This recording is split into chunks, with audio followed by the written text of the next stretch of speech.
Health and wellness as part of a broader topic for future smart cities, spaces, communities is another topic close to our heart. And you've certainly we've had some interesting conversations on this. We talk about health is the only true wealth, and also we can measure what we measure, we can change. This is integral to the quantified self-help health and qualitative well-being paradigm that we are promoting to reduce stress, anxiety, depression, loneliness, and so on. And for example, I'm wearing this very smart wearable called the Ring, the Aura Ring 3, which quantifies it, gives me readiness score, it gives me a sleep score, very detailed sort of parameters using heart rate variability, oxygen saturation, and many other body temperature and many other different sort of biofeedback sensors that it has integrated in there. So there's a lot of technology which is already out there which we can use by ourselves, but there's a lot on the broader scale that we need to work on. Now, you've also been doing some very phenomenal philanthropic work with the state of Karnataka in India, and this is relating to the kind of smartification, smart cities concept.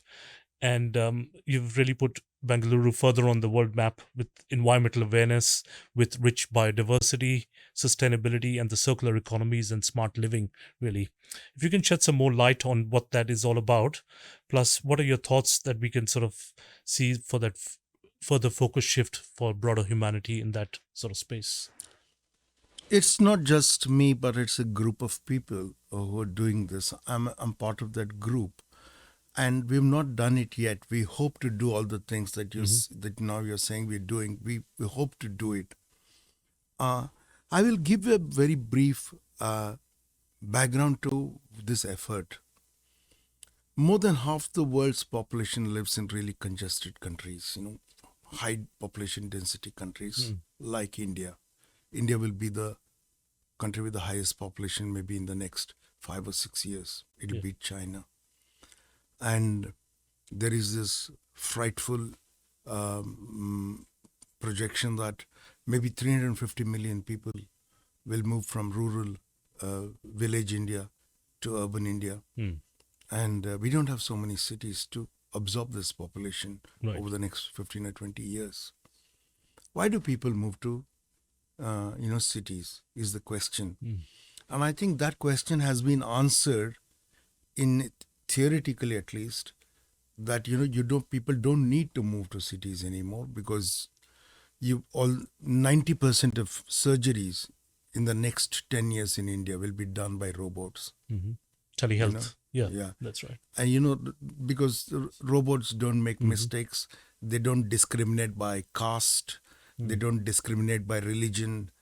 Robots don't understand skin color, ethnicity, race. It just if it's trained to understand the human body and operate it, it'll do that. So I think health services can be delivered at remote locations. Rich people can have home robots, to treat ailments. You can have a distant doctor, which probably will be AI, which will diagnose and will tell the robot what to do, and the machines talk to each other and they look after you.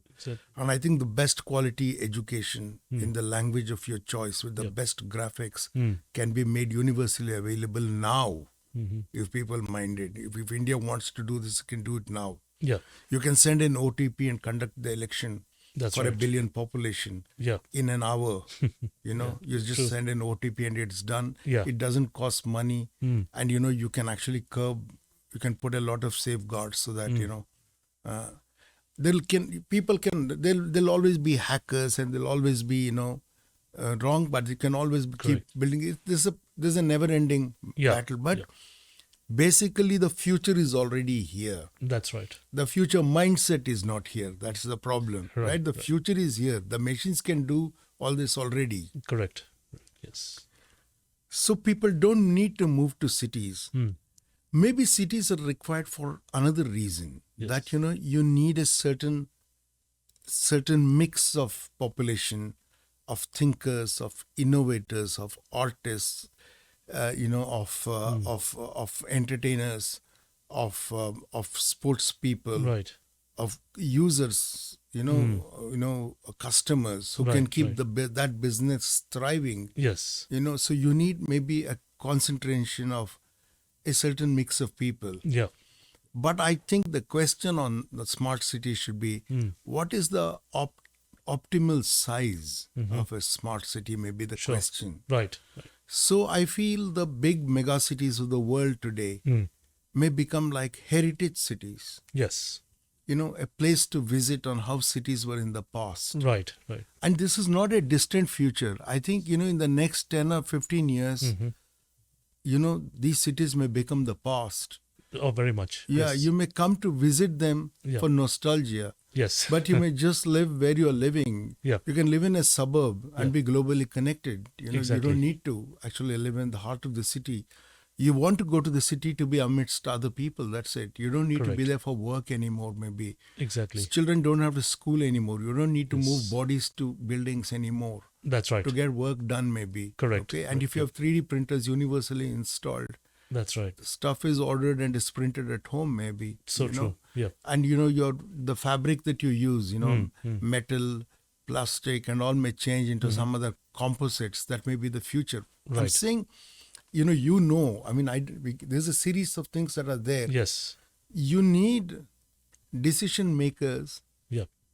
who just need to appreciate it. They don't even need to understand it fully. That's right. If Yes. they see that this is possible, if they see that you may not need porcelain Yeah. anymore,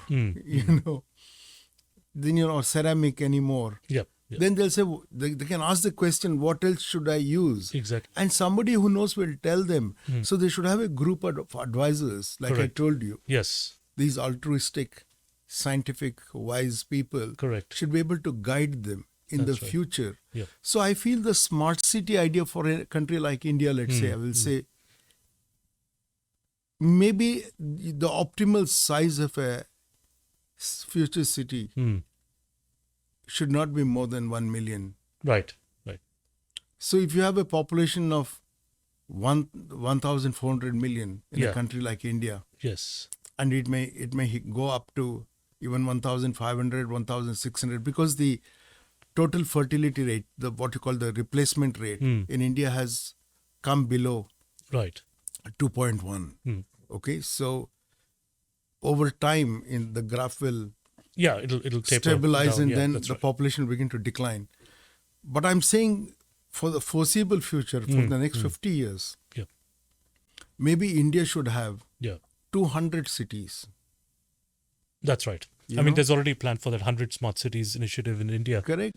And- The 200 cities have to be new cities. They have to be towns that can get developed. Right. Right. You can do greenfield projects. You can build roads before you build homes and Correct. industries. Yes. You can build roads. You can put railway networks. Correct. Maybe not roads. Maybe you have to think of a future, That's right. of travel, which may be very different. Yes. Maybe you can reduce travel by having smart housing. Exactly. When you change a job, Yes. you move to other housing. The whole concept of home ownership may change. You may have to live in a suburb or in a village. And it's mobile housing, maybe. Yeah, it's all part yeah. of that mobility, which is redefined. Yeah. And Basically, humans should be enabled to move and just plug and play wherever they go. correct. And maybe if you want to live in a beautiful home like this place here, Yes. Yeah. maybe that you can have not in the city but somewhere else. Correct. All this new stuff needs to happen. Yes. And for a country like India, it's an opportunity because it's not yet a developed Definitely. country. Definitely. And I will tell you a really startling thing for you. The top 50 cities and towns of India, okay, occupy less than 1% of Indian land. Right. Oh. So the density is so immense that You can obviously, make yeah, another it's just 5% of right. India, you can use Indian land Yes. to build 250 new cities. Right. Right. Yeah. Okay, so I'm saying India is very big. The Mercator map, can be very confusing. That's right. It's half Yes. the size of Australia. Yeah. India is. It doesn't seem like that, but Right. so. Exactly. But I'm from India. I'm taking the Indian example. So Of course. we need to start a debate in India using satellite data, Yeah. using innovation. I come from the startup capital of India, Yeah. where we can think, we understand aggregation, we are beginning to understand new types of aggregation. Yeah. Maybe we can have a home ownership idea where, we'll have, let's say there's a developer with 1 million homes. Yeah. And it's a home share arrangement. It's always in flux. Yeah. And they'll all be similarly facilitated homes, That's culturally Correct. similar perhaps. Yes.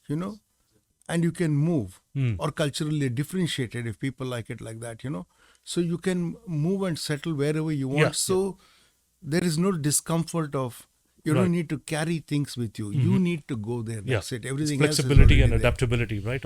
So all this needs together. to be thought through, and those possibilities exist for a future smart world. That's right. Yeah. No, very interesting. I think I'm seeing this and being part of a big global project called Hubtropolis, where we're redefining and reimagining what cities and a greenfield approach to this, and exactly what you said. I think there's a lot of synergies to collaborate and work together on. So I really appreciate. We your should be views. talking. I think that's the best thing. Yeah.